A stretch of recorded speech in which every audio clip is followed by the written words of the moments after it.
पंतप्रधान नरेंद्र मोदी महायुतीच्या आमदारांशी आज संवाद साधणार आहेत आणि तो संवाद आता सुरू झालेला आहे।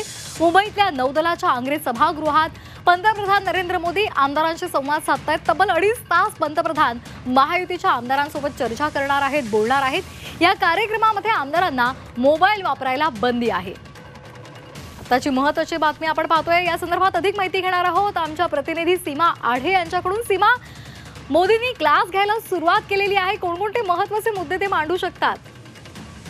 नक्कीच आपण बघितलं तर आज पंतप्रधान नरेंद्र मोदी हे मुंबई दौऱ्यावरती आहेत आणि काही वेळापूर्वी त्यांनी नौदलाच्या INS सुरत, INS निलगिरी या युद्धनौकांचा त्याचसोबत एका पाणबुडीचं त्यांनी राष्ट्रार्पण केलेलं आहे। आणि त्यानंतर आता जी महत्त्वाची सगळ्यांचं लक्ष लागलेलं होतं की आज पंतप्रधान नरेंद्र मोदी राष्ट्रार्पण केल्यानंतर महायुतीच्या नवनिर्वाचित आमदारांसोबत ते संवाद साधतील। त्या संवादाला आता सुरुवात झालेली आहे।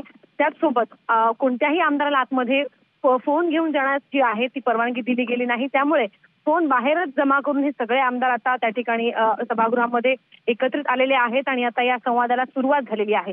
घवघवीत यश मिळाल्यानंतर, महायुतीला प्रचंड बहुमत मिळाल्यानंतर महाराष्ट्रामध्ये पहिल्यांदाच नवनिर्वाचित आमदारांसोबत ते संवाद साधत आहेत। त्याचसोबत आगामी दिवसामध्ये, आगामी महिन्यामध्ये ज्या निवडणुका येऊ घातलेल्या आहेत, स्थानिक स्वराज्य संस्थांच्या निवडणुका, या निवडणुकीसाठी आपल्याला कशा पद्धतीने सज्ज राहायचं आहे, कोणकोणते मुद्दे मांडायचे आहेत, नक्की माध्यमांसमोर कशा प्रकारे प्रतिक्रिया द्यायच्या, या सगळ्या संदर्भात आधीपासूनच आमदारांचं संबोधित केलं। आता पुन्हा एकदा आज पंतप्रधान नरेंद्र मोदी आपल्या आमदारांसोबत संवाद साधतील, त्यांना कानमंत्र देतील आणि आगामी निवडणुकीसाठी आमदारांनी कशा पद्धतीने सज्ज राहायला पाहिजे, जे त्यांचे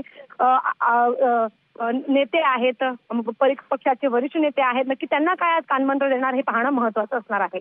अगदी धन्यवाद सीमा, आम्ही वेळोवेळी आपल्याकडून या संदर्भातली माहिती जाणून घेऊ। तुर्तास धन्यवाद।